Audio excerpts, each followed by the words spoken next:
श्री परमात्मने नमः। यथार्थ गीता श्रीमद्भगवद्गीता द्वितीय अध्याय सांख्य योग गीतार प्रतिपाद्य विषयर सारांश। श्लोक 70।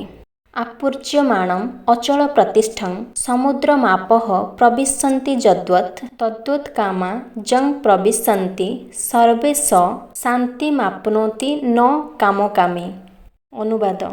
जेपरि समुद्र सर्वदा जलरे परिपूर्ण थाए एवं सेथिरे जेते नदी आसी मिसिले सुद्धा से बराबर स्थिर रहे, सेहिपरि जेते कामना उद्दित हेले सुद्धा जदि कौनसी व्यक्ति सेथिरे विचलित हुए नाही ताहा हेले एकमात्र से ही शांति प्राप्त होई पारे। किंतु जेउ व्यक्ति सर्वदा कामना चरितार्थरे व्यस्त से कदापि शांति पाई परिबो नाही। भावार्थ। विराट समुद्र को देख, जदिओ से सर्वदा जलरे परिपूर्ण होइथाए, वर्षा दिन रे सेथिरे जेते परिमाणर जल प्रवेश कले सुद्धा से सेहिपरि स्थिर रहे। सेथिरे आदौ उद्वेलन देखा दिए नाही किंबा से बेलाभूमि लंघन करे नाही। कृष्ण चेतनारे स्थिर थिबा व्यक्ति पक्षरे एहा मध्य प्रযোज्य। जे पर्यंत ए जड़ शरीर अछि से पर्यंत जड़ेन्द्रियर तृप्ति कामना रहिछि, किंतु भक्त ए प्रकार कामनारे विचलित हुए नाही, कारण से सर्वदा कृष्ण को भावनारे परिपूर्ण थाए।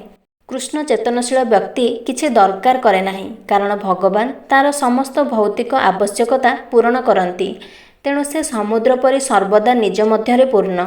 समुद्र मध्यकु नदी मानकर प्रवाह परि कामना गुड़िक ता मध्यरे प्रवेश करिपारंती, किंतु से ता कर्मरे स्थिर थाए एवं इंद्रिय तृप्तिजनित कामनारे से टिकिए भी विचलित हुए नाही।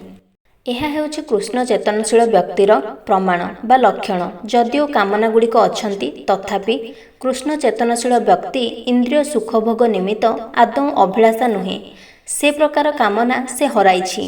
भगवानଙ୍କର दिव्य सेवारे नियुक्त होई से बराबर सत्कृष्ट थाए, तेणु से समुद्र परि स्थिर रहिपारे एवं सेइथिपाई से पूर्ण शांति ही उपभोग करे। अन्य माने जो माने मुक्तिकामी अर्थात से कामना जो माने पूर्ण करती से माने कौनसी प्रकार शांति लाभ करि पारंती नाही। सेमानक पक्षरे भौतिक सफलता कथा बा कौन कहिबा, कौनसी दिगरे से माने सफलता हासिल करि पारंती नाही।